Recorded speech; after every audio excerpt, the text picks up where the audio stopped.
Hello everybody, this is Darren Redmond for Redmond's Wrap Up, brought to you by FHT Sports, Tuesday, September 25th. Hope everyone's doing well.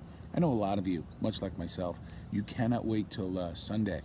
You're going to sit there, you're going to have some nice tailgate parties with your friends, you're going to sit in front of that television and watch William Hayes, defensive lineman for the Miami Dolphins, play this weekend and try to make some sacks and do some things to make the Dolphins 4-0.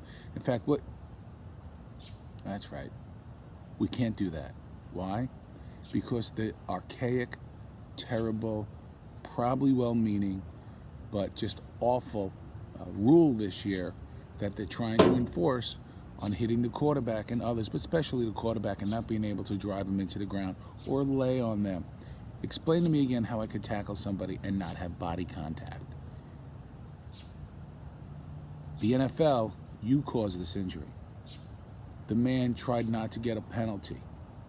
And much like Redmond told you yesterday when I put a bow on it, that these kind of injuries are going to happen. Now, one of three things is in play here. One, quarterbacks are more important to you because of the money and the ability to show highlights on those talking head shows in the morning of balls being thrown in the air for 30 yards. But this is a man who has a family.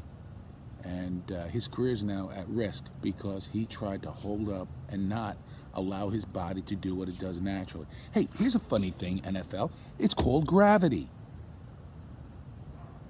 And I don't care how much, and Redmond spoke about this yesterday when we put a bow on it, how much you're going to say, is this person driving this person into the ground? Unless it's absolutely clear, you don't make that call. People are going to get injured. I said it yesterday.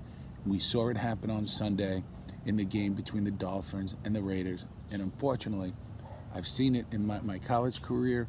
I've seen it coaching.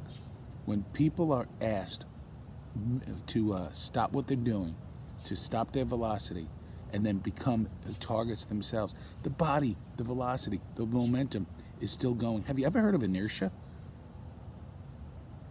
So when the person tries to stop and the rest of the body is still going, bad things happen.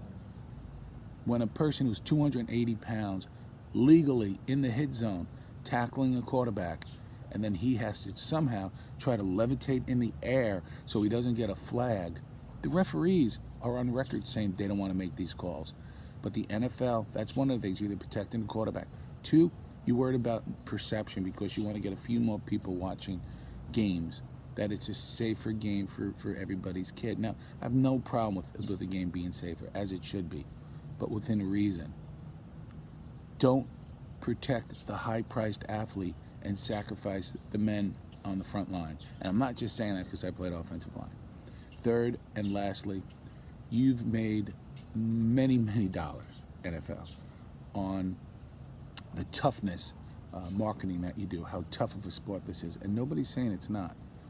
But when you ask grown men, and maybe one day grown women playing this game, to go full force and then ask them to literally stop in the middle of the air and levitate and try not to land on somebody, unless it's a clearly easy to see fact where he's driving a person into, or she's driving a person into the ground, it's not going to happen.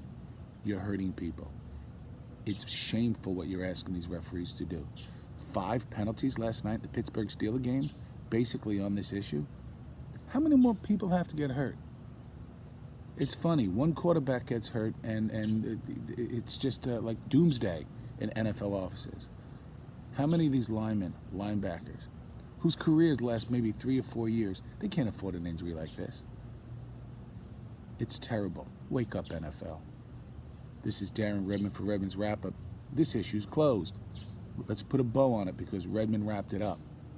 We'll talk to you soon.